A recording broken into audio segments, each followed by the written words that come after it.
Welcome back to my channel. நீங்கள்லாம் எப்படி இருக்கீங்க? நான் உங்கள் விஜயகுமாரி. இன்றைக்கி நம்ம ஒரு செட்டிநாடு ஸ்பெஷல் தாங்க பார்க்க போகிறோம். இன்றைக்கி நம்ம பார்க்க போகிற ரெசிபி வந்து செட்டிநாடு ஸ்பெஷல் வெள்ளை பணியாரங்க.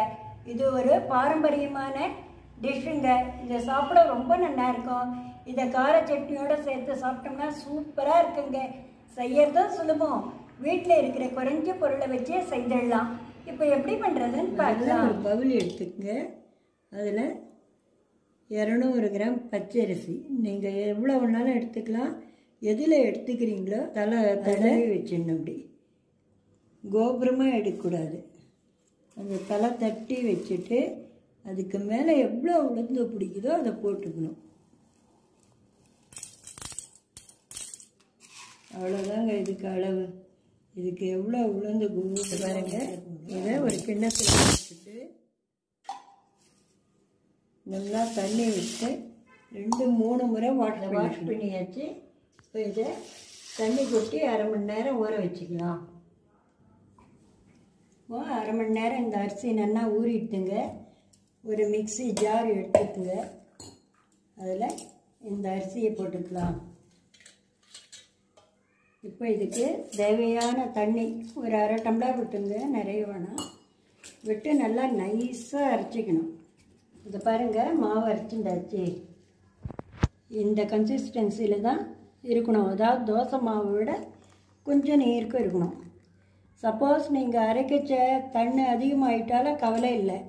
உங்கள்கிட்ட அரிசி மாவு இருந்ததுன்னா அந்த அரிசி மாவை அதில் ஒரு 2 ஸ்பூன் மிக்ஸ் பண்ணி இதில் ஒரு 1/4 ஸ்பூன் உப்பு. நீங்கள் மாமூலாக ஒரு டம்ளர் ரைஸ் எடுத்துனீங்கன்னா அதுக்கு 1 ஸ்பூன் உப்பு போட்டுக்கலாம். ஆனால் இந்த வெள்ளை பணியாரத்துக்கு மட்டும் உப்பு குறைவாக இருக்கணும். அதனால் 1/4 ஸ்பூன் உப்பு போட்டுக்கிறேன். ஒரு அரை ஸ்பூன் சர்க்கரை எல்லாம் போட்டு நல்லா மிக்ஸ் பண்ணி விட்டுடணும். இதை நல்லா மிக்ஸ் பண்ணியாச்சு. இதை இந்த பதத்தில் இருக்கணுங்க. இப்போ இதை மூடி போட்டு ஒரு அரை மணி நேரம் ஊற விடலாம். அரை மணி நேரம் மாவு நல்லா ஊறிட்டு சைடில் எண்ணெய் காஞ்சிட்டு இருக்குது. நல்லா காஞ்சிடுது. இப்போ ஒரு கரண்டி எடுத்து இதில் விட்டுக்கலாம்.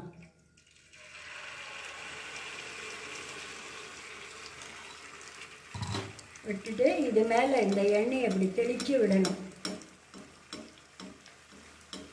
இது வந்து கலர் மாறாமல் பார்த்துக்கணும். வெள்ளையாகவே இருக்கணும். அப்போ தான் நல்லா இருக்கும். இது வெந்ததும் கொஞ்சம் நேரம் கழித்து திருப்பி போட்டுக்கலாம்.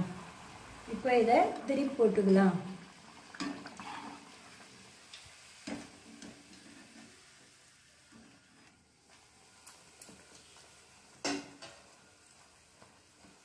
இது இந்த பக்கமாக வெந்ததும் எடுத்துடலாம். இப்போ இதை எடுத்துடலாம். ரொம்ப நேரம் வச்சோம்னா டைட்டாக ஆகிடும். இதை சாஃப்டாக இருக்கணும். அப்போ தான் நல்லா இருக்கும்.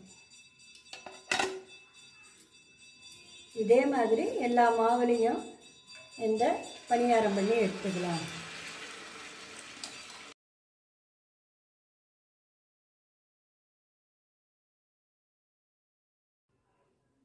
நம்ம எடுத்துட்ட 1 டம்ளர் அரிசிக்கு 8 பணியாரம் வந்திருக்குங்க. இதோட உங்களுக்கு கார சட்னியோட இதை சர்வ் பண்ணியிருக்குங்க. நீங்கள் வர வாரத்தில் பார்க்கலாம். இந்த கார சட்னியோட ரெசிபியை போடுறேன். சுவையான வெள்ளை பணியாரம் ரெடி.